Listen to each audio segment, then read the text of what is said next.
I chose Dr. Elie Levine's office because I had heard wonderful things about his patient care.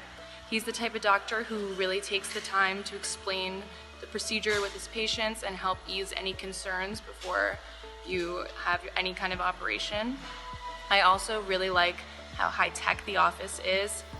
Dr. Levine's office has amazing technology that I have not seen in any other office, such as the ability to digitally reconstruct your face so you can see what you would look like post-op, which is one of the many reasons why I chose Dr. Elie Levine.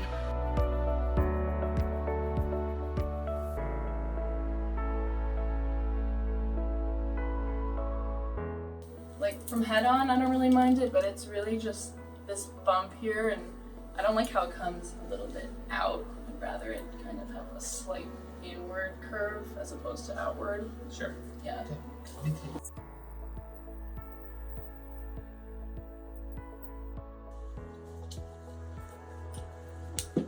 You really have to kind of analyze other aspects of the nose because the areas that may not bother you may all of a sudden bother you if we only took care of one thing. Right. So if we shaved off that bump and you took a look at your at kind of a side profile, you'd be happier with your nose.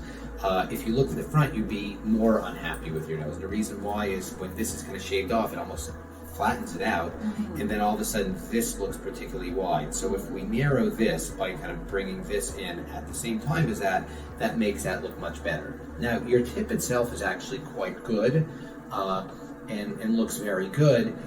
What's going to be interesting, and we'll take a look at the pictures they took in the other room in a couple of minutes in my office, is we'll take a look at your nose after we just took care of that upper 2/3 of it. And you may look at your nose and say, okay, pretty happy with it. It took care of what I wanted, I'm good. Right. But you may notice that all of a sudden you may not love your tip and not hate your tip, but just feel like it doesn't connect. Fit, right. Correct, with the fit. And so sometimes there is a benefit to narrowing this very mildly and bringing this up a little. Now, when we talk about bringing up the nose, we're not talking about this, which obviously no one really wants, but it's a matter of kind of bringing up the entire nose so that it kind of fits in proportion. And what we'd be talking about if doing anything to the tip would be subtle. Okay, so some people that like need significant work to the tip, but in your case, if anything, it's really more just a matter of trying to keep things in proportion. Right. Regardless, the recovery on it is not a lot of pain or discomfort. You're sore for about a week or so. You have a little nasal cast on for a week or so, but after a week, you're back in public and you'll notice you're a little swollen. I'll notice you're a little swollen, but no one else will. They'll just notice that you look good. They may not even be able to pick up on the fact that the bump's gone. It's kind of interesting how it may be something that you're fully aware of. And when you're looking at picture after picture of yourself, you're like, oh, this drives me nuts. And other people, even when it's gone, they notice that you look better, but they can't really put their finger on it. Yeah, which is really kind of the goal of these kind of procedures. Keep you at the gym for about 2 weeks. It's probably the most annoying thing to people, but it's a great option for the right patient. Subtle thing. We're really talking about removing maybe a millimeter, the tiniest amount of cartilage from the tip. And putting in a few stitches to kind of shape it, but what it allows us to do is look at it kind of all dimensions, meaning the 3/4 view, and this is frankly the most important view for most people, right. Because that head-on view is more of a passport photo or a mugshot. Hopefully you don't have to worry Right. about it. And the side view bothers us, but the truth of the matter is how often do we really see pictures of ourselves in a side view? It's not really that. It's usually somewhere between kind of this degree, this degree. Most corner view is actually quite good because that bump, has essentially been eliminated. Side view similarly looks very, addresses a lot of the concerns. Night and day difference in terms of what you look like, but really other people are not. What other people are going to notice, interestingly, is they're going to all of a sudden, notice your eye color or notice something else that it's almost like the absence of the nose as opposed to noticing the nose. No one's going to come over and say, great nose job, because they're not even going to realize that you did anything to your nose. It's really going to be more along the lines of see your other features that suddenly, are more noticeable because of that. And I think it really addresses a lot of the things. Yeah, definitely. I know exactly what you mean. It's like anytime I turn slightly, I feel like if I'm ever talking to somebody, I always try to look at them straight. Yeah. Right. You want this kind of thing, but you're trying to avoid that. I feel self-conscious about even turning my head sometimes because I just you should because it's subtle, but I get it. Yeah. I get it. But that's like such a difference. Yeah. Amazing. Yeah. So today I'm not really looking for anything super major. I kind of just want from the side to trim down this little bump a bit. It's always kind of something that I've been self-conscious about. And, you know, even though it's not something major, I think that can definitely change your whole look. And even one minor tweak can make a big difference. And that's what I'm looking for today. Even when I feel like I'm taking photos and stuff, even to post on Instagram, I definitely feel like I'm always trying to make sure I get the right angle, and even like totally guilty of editing on my nose at times. And now that's something that I won't have to do. So I'm very excited for that. I definitely would say that I'm a little bit nervous, but I know I'm in capable hands with Dr. Elie Levine. This is something I've always wanted, and now that I finally am coming around to doing it, I'm more just excited, and you know, all the nerves will be over once I see my results, I'm sure. So I like these noses because this one's like very straight, and like it's pretty similar to my nose, so it wouldn't require a major change. And I like the way that this one kind of has like a very minor slope, like almost straight with a little bit of kind of like a scoop, but nothing that looks overly done or anything unnatural.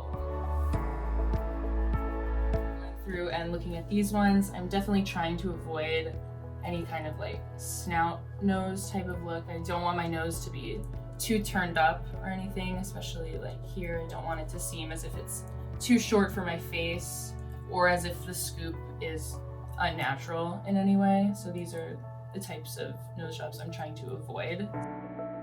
See that you look better, but they're gonna have a hard time picking up on why you look better. They're gonna think like you wear your hair differently, you get good news, just like, you know, is that a new blouse you're wearing?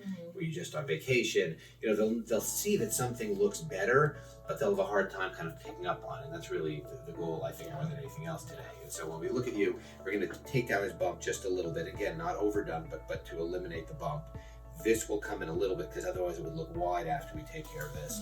And then your tip, all in all, your tip is very good. It's just a matter of kind of bringing it in just to kind of match what we're doing here. And it's kind of subtle things we're really talking about, but it's just kind of keeping things in tune with each other. So when you look at this, I that looks good. I have no really issue with it. You know, obviously that's kind of overdone. And, those are the bad ones. This is kind of like really overdone. Really, yeah.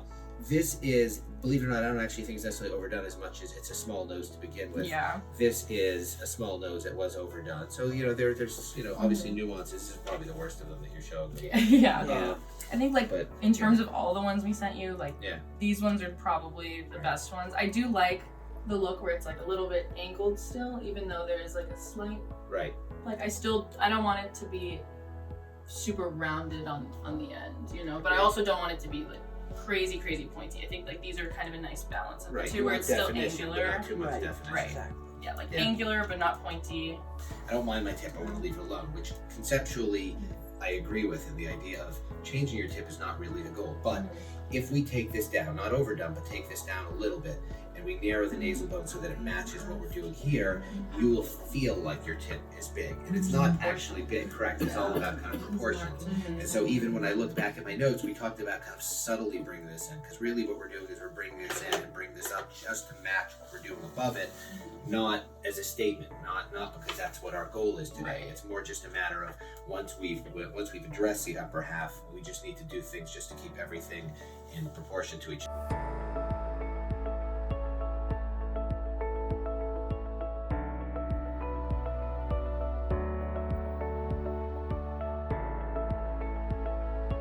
Today we'll be performing an open rhinoplasty, and a lot of discussion is given to the distinction between an open and a closed rhinoplasty. And simply put, a closed rhinoplasty is where all of the incisions are internal, and an open rhinoplasty is where there's one external incision underneath the nose in an area that no one really ever sees. It's an area that virtually always heals beautifully.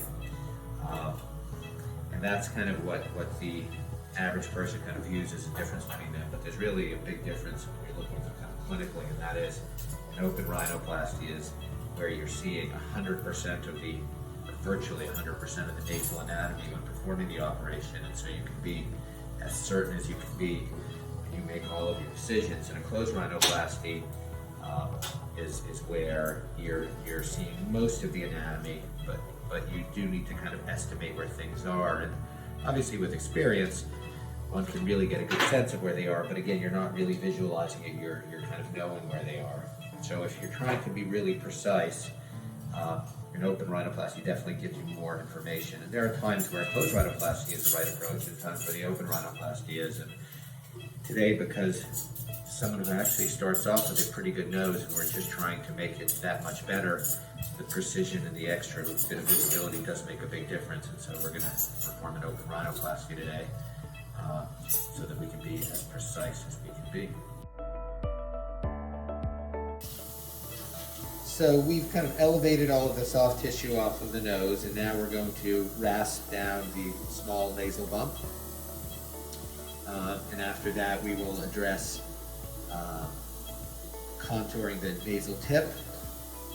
And then finally, after that, we will narrow the nasal bones by fracturing them. And that's really pretty much the last thing we do. Because we want to really have everything in place before we do that, and that is the final touch, the completion of the procedure. Starting to contour the tip. The contouring involves a few steps, trying to get the cartilages more symmetric as well as more defined, and that comes from a combination of resecting a small, very conservative amount of cartilage, and at the same time using stitching techniques to also help shape the tip of the nose. And like anything else, I do think spending those extra few minutes does make a difference. I do think that if you take your time with the injections and the nasal packing, and you take your time with it and allow it an appropriate amount of time to set in, it will definitely limit your chances of bruising. There are those patients that just bruise so easily, and it's one of those discussions I have before surgery, that if they bruise very easily, more than likely they will. But for someone who's not an inherent bruiser, if we take our time with how we proceed with the procedure, move efficiently but yet not kind of rush things, I do think it's a little less traumatic and less likely to get bruising and swelling after the procedure. Sore. Not a lot of pain, mild soreness, mild headache, lightly stuffy nose, but nothing crazy. And all in all, it's going to feel pretty darn good, I think. By about a week, she's still going to be swollen, but going to be swollen very minimally, and so going to be more than presentable in a public setting. And we'll feel comfortable going back out into the world. What are you going to do? Are you going to go home and do what? Go home and Netflix binge, get up on everything I've been meaning to watch, and hope for speedy recovery. Just chill out and relax.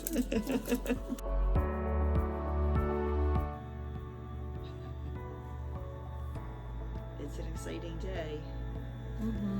Very happy. I was warned by some friends who've had the surgery that not to expect too much getting my cast off, but I'm pretty happy with how it looks so far. Stitches are all out and I'm very happy so far. I still have some swelling on the tip which will go down, but I'm loving how my new bridge looks in my profile. I'm very happy. Wow. You have like next to no swelling. I can't get over it. Today marks the 2-week mark since my procedure and I am healing very nicely. Swelling has gone down dramatically and it will continue to go down for the next few weeks, so this is not the end result just yet, but so far I'm really pleased with how I've been recovering. I'm not in any kind of pain at all. I've been out and about for the past week or so since I got my cast off, and I can't wait to see the final result.